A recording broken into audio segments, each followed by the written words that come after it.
Now, some of you might remember a feature that we used to do on this show called What's God Got to Do With It? Well, on the final week of the big debate, we're bringing it back and asking the ultimate question, arguably, does God exist? They don't make it easy for me, do they? I want you all to get involved on this. Do you believe in God? Maybe you believe in multiple gods. Are you unsure about what you believe at all? Maybe you believe in something, but you're not sure that it's God. The WhatsApp number is 07920 500 200. If you do believe in God, what would you say to someone who says God does not exist? How do you have those conversations? Text me on 81869. I'm joined by atheist Imtiaz Shams, Kieran Kaur, who is a practicing Sikh, and Mohammed Parak, who is a Muslim. Afternoon, guys. How are we doing? Doing well. Thanks for having me. Good. Now, I hope we're ready to answer this rather big question. Mohammed, why don't you go first? I think, first and foremost, I'm a Muslim, so obviously I believe in God. But I think over the last couple of years, I've stopped engaging in the debate that if there is a God, if there isn't a God, because I feel that a lot of people kind of get caught up in this whole element of kind of tit for tat. But rather, humanity for me is more important about how someone is and how someone interacts with you, etc. And that's what Islam really teaches you, how to kind of behave in this world that we live in. And it's not really kind of there as a competition to prove and utilize that there is a God, there isn't a God, or there isn't that. So try to stay away from those conversations and those engagements for a number of years, but I feel that topic still comes back. Yeah, I mean, but do you feel though that even for yourself on a personal level, despite how you might have a chat with someone else about it, but just for you and I guess your own kind of belief and your relationship with your religion, do you have the conversation with yourself? I think I did have this conversation with myself about 5 to 6 years ago, where I kind of went to some turmoil in my life, and I really questioned that, is there an ultimate being there, etc. But obviously through travesty, there's always positive kind of elements that come out of your life as well. And through that, I kind of signed some self-contentment. And what obviously Islam teaches us that nothing can ever happen unless it's caused, at least permitted by Allah. So, and obviously we always say is inshallah, which is God willing that something happens, etc. And for me, that really kind of touched that anything good happens is from God. Anything bad happens, that is from God as well. And that allowed me to kind of really develop and strengthen my belief in knowing that there's a God out there. So kind of broadening your thoughts rather than focusing it onto one part of your kind of relationship with your religion. Karen, what about for you? Well, yeah, I mean, the question is, do I believe that there is a God? Yes. I am a practicing Sikh, so I'm from the Sikh religion, and our belief is that there is one God.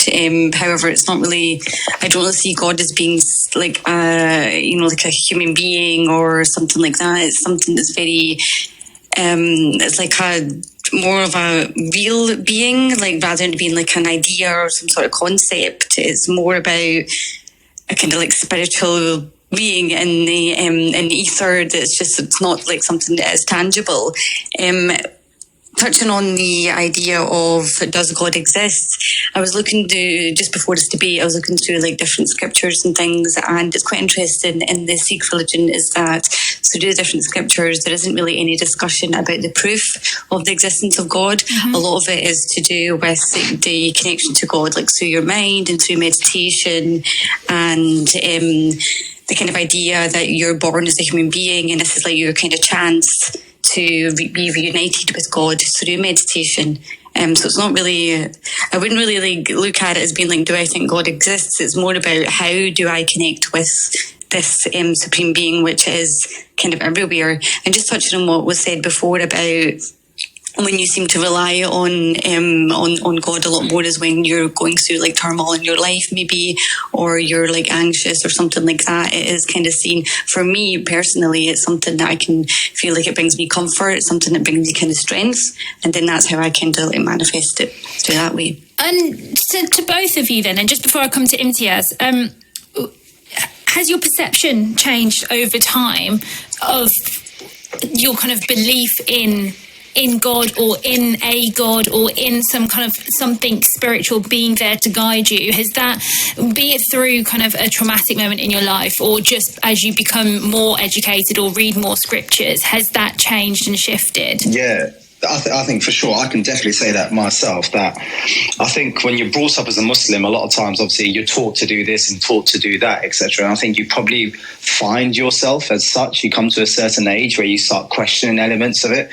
And I think I came to about probably 15, 16, 17, I was going through some stuff in my life and actually made me really question that what is religion, what is God, and what is everything that I'm kind of really doing. And through that, actually, my belief grew stronger because I actually probably aligned myself more with obviously the principles of Islam and what it teaches me and how to behave and act, etc. And my whole kind of outlook on God kind of really changed, because before it was kind of like this whole superficial element of that God does this, omnipotent, omnibenevolent, etc., and all-powering. But then my view on God actually really changed. And obviously when I was going through turmoil, then I can understand that this is a blessing from God or whatever it is, and actually it's to kind of really develop me as a character, etc. So I think the older you get, maybe, or maybe more life experiences you have, you really understand your relationship with your religion and how it kind of affects you and how you perceive it as well going forward. And Kieran, just quickly for you before I come to Imtiaz. Yeah, I just think kind of very similar to what's just been said before. Yeah. I think when you're a lot younger, you don't question anything. You're kind of told that this is what you do. Going to the Gurdwara, you do X, Y, and Z, and that's it. And then I feel like when I was younger, my relationship with my religion was quite closed, in the sense that I felt like it was something that was imposed on me, and I wasn't really sure, like, do I actually agree with this or not? But then as you do get older, you do question things a lot more, and I don't think it should be seen as a negative when you do ask, why does that happen? I don't think I agree with that, because then you go further and further into why this came about, why do people act like in that way, why is this here, etc. And it makes it a lot stronger. So now I think my relationship with God is a lot more spiritual than it was previously when I was younger. Okay, Imtiaz, question for you. Hi. I've got a text here that's coming on 81869 saying, how could anyone rule out a God? So I think that's an important point. I don't. I could believe in God tomorrow again. I grew up like Muhammad, Muslim, 20 years of my life. It's completely sensible that I could believe in God again, but I need evidence, and it has to make sense for the religious, organization that's trying to recruit me, if I'm not going to be like a deist, for example. So for me, it's about being open-minded, but the problem is, most of us all of us are born into religion largely, right? So we're born into something that we then try so hard to stay with because that's what we know. And it's really, really difficult to leave anyways, because a lot of these religions have structures to stop you leaving. So at the point that you leave, you're sort of thinking, well, it doesn't mean that I'm not going to come back to religion. I just don't believe in the evidence provided, which I, happen to believe in because I grew up in it. Okay, so when you say you want evidence, or you could tomorrow believe in God if you had the right evidence, what could that be? I think what's great about where we are in the world now is that we have such a globalized world. Like Mohammed was saying, it is about trying to get away from tit for tat, and really the fact that humanity is kind of much closer than it ever has been. We've got lots of other things like science, for example, that allow us to see and understand the world. And there are tensions sometimes between certain organized religions and science, and there have been for many thousands of years. There's also morality. We have a much more flexible morality, where we're understanding that maybe some things in the past that we accepted, like slavery or how we treated women or gay people, may not be actually very moral. But the problems are that within a lot of organized religion and faith, you get stuck there because that's kind of what has been written down somewhere, or a prophet has said, and it's kind of encoded now. So for me, the issues is, on the one side, evidence would require like God to be provable, which is a very difficult thing. And the second thing would be the morality would have to show that God is actually good. Interesting point. Yeah, I mean, I guess, guys, anyone listening to this, you've kind of heard from Mohammed, Kieran, and Imtiaz slightly different viewpoints. What do you think? How are your own processes and journeys and your relationships with your own faiths kind of been changing over time, and your belief in a God or in the teaching of the religion itself? You can get involved on 81869, drop us a text, or give me a call on 03459 440 445. To the three of you, is this then more a conversation about how your relationship with the organised religion and the structures of a religion can be different to the teachings themselves? Can I just go back to the point? Oh, sorry. Sorry, go on. No, go on, Karen. Yeah. Can I just go back to the point that was made before about evidence? Yeah, go on. How do you mean when you talk about evidence? Like, how can you expand a bit more on what you actually mean? Because given the, well, in my belief, that God is something that isn't actually tangible, so therefore there wouldn't really be any kind of tangible evidence there. What kind of things would you be looking at? I believe in atoms. Atoms are not really tangible to me in that way, but we can figure out that atoms exist. I believe that humanity evolved from many millions of years ago. That's not something super tangible. We don't have Neanderthals around anymore, but we have genetics. So if God touches this universe and God's work touches this universe, there must be evidence for it. And for example, I'll talk about Islam. One of the points of evidence is the Quran itself, the actual holy book, right? So that's something that we could figure out. So that's something that's a claim. So I can be like, great, we can figure this out. I think in more spiritual religions that are sort of talking about the intangibility of God, they're still making claims that, because you're still saying that God exists, right? And it's important to be able to prove that, because otherwise no one will believe it, if that makes sense. So people are always making claims. Otherwise, I could say, for example, that there's a pink teapot currently going around Saturn. Doesn't mean it exists. But would you believe me? Of course not. You'd want to know, how do I know this? What is it that got me to this position? Just like I would be really interested in knowing what got you to your position, other than being born in Sikhism. Why did you get to where you are now? Well, I think it is actually where I was born, but then it's more about how I kind of see the world and how I want to behave as an individual. And then I see an example of that, or a way of life as an example, and think, well, I want to follow that. So that's how I feel like that then comes from, it has to come, like you said, things have to come from a source. And I feel like that comes from that source of God. And then isn't that a form of evidence then? Like, isn't that, you're saying that the way you touch the world, how you deal with other people that you've seen who are Sikh, or that's your evidence, right? So for me, that is evidence. Like, that is something that you're claiming is evidence, which I can look at and can be like, do I feel like what you're seeing is a reflection of God, or is it, in my mind, it would be people being good or people being kind, which is more than Sikhism. It's something we've seen for millennia. So, this is, for me, that is also evidence, but it's evidence that I wouldn't see as proof of God. I would see as proof that there is kindness in the world, or beauty in the world. All right, that's interesting. Okay. I think it's quite an interesting kind of debate that you're bringing up, because you want tangible evidence in front of you that demonstrates that God existed, or God exists and God is present in this world that we're in right now, right? And that's the conversation that I've had with a lot of atheists or people who kind of obviously believe that there's no God there, because for them it's like 2 + 2 = 4, and they understand that logic, and logic has to be proven. Obviously, you've got science there, and you can prove it and you can test it, etc. like that. But Islam, in my opinion, is believing in the unseen. And that is the biggest faith that you need to have. Do you know what I mean? And for me, what gives me like real, I say confidence, or kind of like real contentment, is that things in this world that I see about me as a person, etc., and how this world is created is too perfect for it to just be a chance. I believe there's a creator out there who's created this world, or these beings, or me as a person, etc., in the most perfect way. I've come out from a piece of flesh and been developed, and I don't believe that's down to chance or just out of science. I believe there's a divine creator. For me, but wouldn't you say? But that is one. That is 2 + 2 is 4 thinking as well, because you're saying, I'm looking at the world and I'm seeing all of this beauty in, how it functions, therefore like science. And I'm saying that because of how beautiful it is, it must be God. So, but that is exactly what I'm doing as well. It's exactly the same thing. Yeah, the difference is the jump from it is beautiful. Can it be explained through God, or can it be explained through other processes? That's the difference. Guys, this is really fascinating. This is really fascinating. I'll kind of just let you kind of talk, and it's really interesting to listen to. I want to bring in also Nabil, who's got in touch with us from Birmingham, just quickly. Nabil, tell us why have you called up? So it's a very interesting topic you guys are discussing. When I was 18 years old, going back now 20 years ago, I didn't used to believe in God.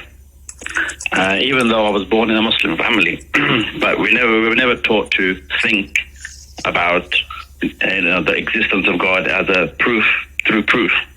It was mainly through, you're a Muslim, you believe, you should pray 5 times a day. God exists, so we just believe it blindly.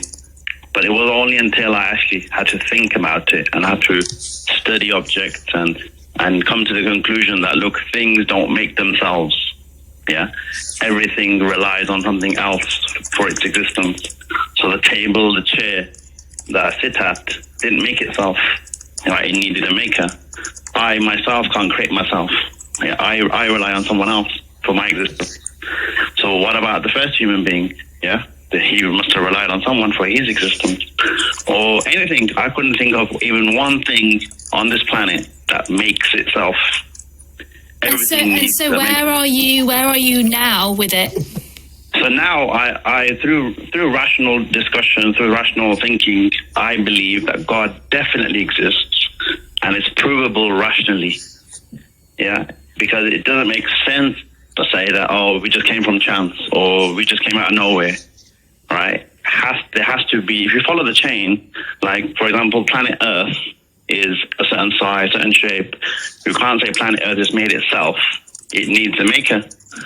So the universe is the same. The universe is full of planets, stars, galaxies, which are limited in size and in some sort of form. They must need a maker as well. So it points to the fact that there's definitely a designer and a creator out there who has made this.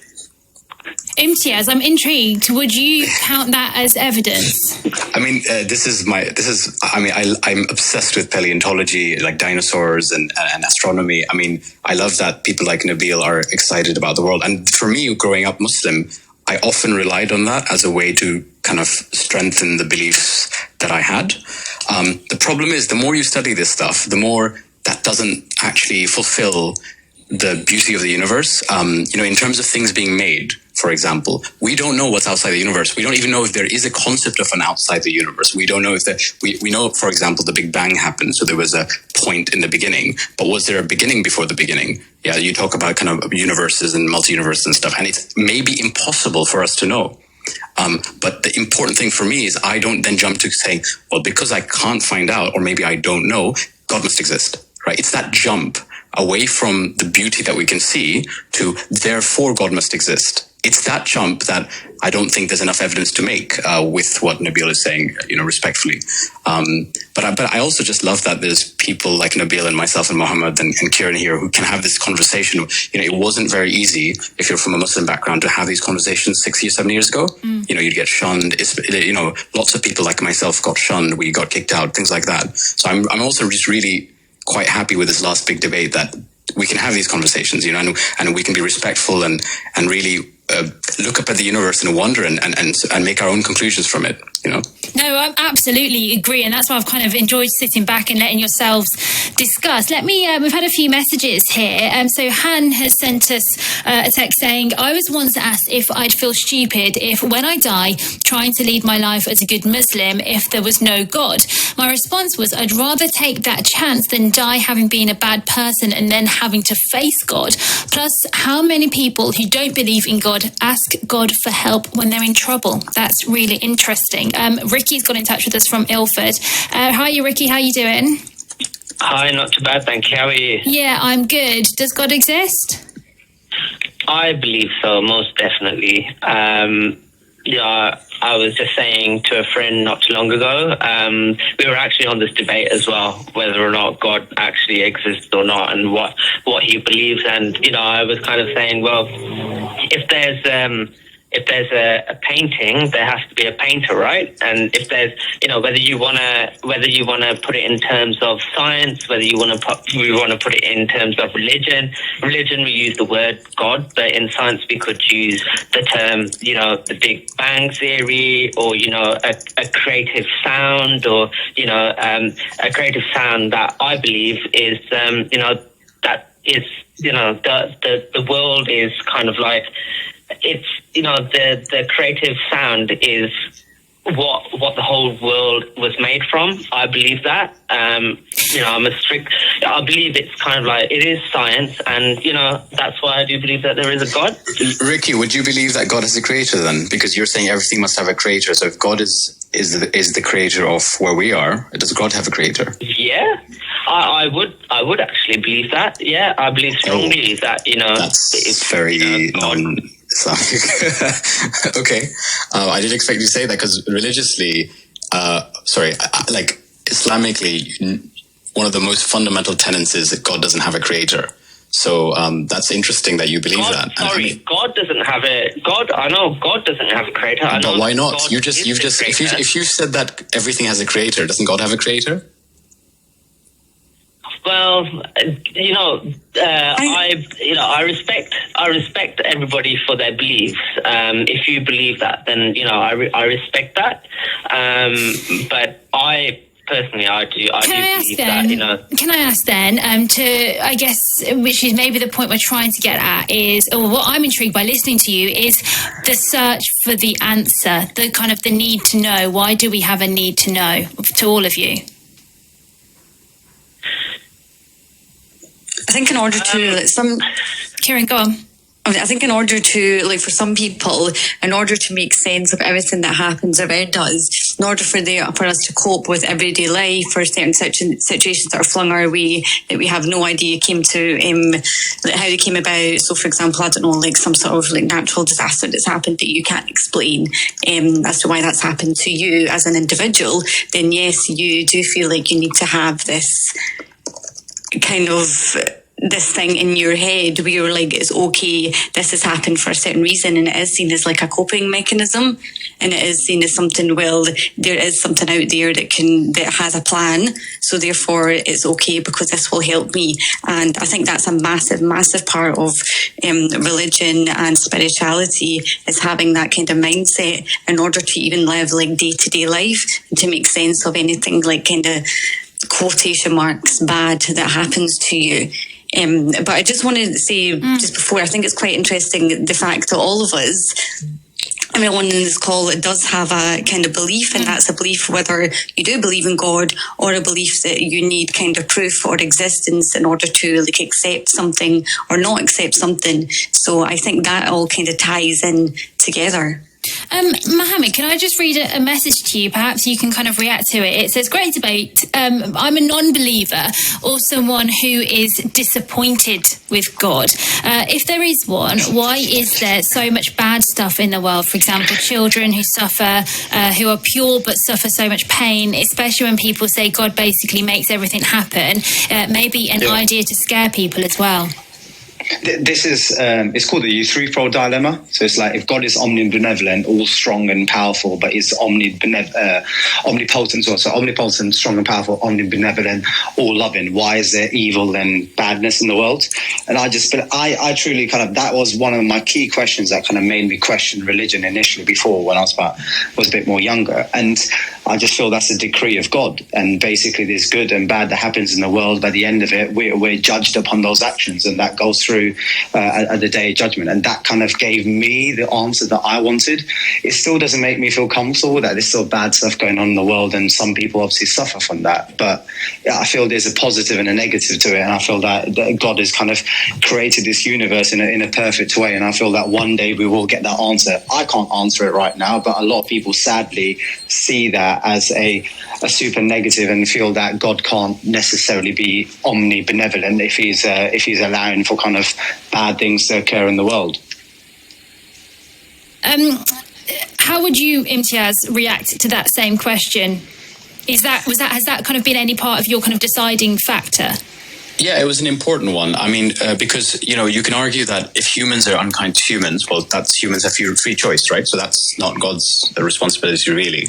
But a child born with eye cancer, this is a disease. It had nothing, let's say, to do with humans. That, by definition, if you believe God is all-knowing and the creator is God doing it, and there are people out there that I know personally that would never want that for a child. So, you do ask the question, like, does that mean morality-wise, that human being who doesn't want to cause that child cancer is actually better than God, morality-wise? And then if you look at particularly the organized religion and sort of what is in some of the orthodox, like, belief systems, like, how the unevenness in some of them for how women are treated versus men, or how gay people are treated, who, by the way, are created by God.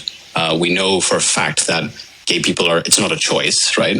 And then you look at lots of things like that and you think, like it makes sense that organized religion and religion in general was a way for us to better understand the world and maybe organize society and maybe control society in some cases. But do we need that anymore? And we haven't, we've done lots of things as humanity, good and bad, through time, with and without religion. So, what is it about it that's really that attractive anymore, particularly now where we all live in such a globalized world? Like I can go across the world now and see 10 other religions. I can meet atheists who are living very kind humanist lives. Can I just quickly, the question you asked earlier about like, why do you think people believe? One way I would answer that question is to flip it. So my charity, Faith to Faithless, which is part of Humanists UK, we help people who leave, like if you've left religion and you suffer, we help you. And it's really interesting to see how do people suffer, because that tells you a bit of something that they might have gotten from their previous religion. And one big thing is community. A lot of religious communities are very, very strong and very tight-knit in some good ways and some quite bad ways. But when you're cut off from that completely, because that's what happens to a lot of apostates, you lose that. You even lose your family in some cases. So I think a lot of what religion can give you is stability in your community in some cases. Sometimes it's also how you see the world. The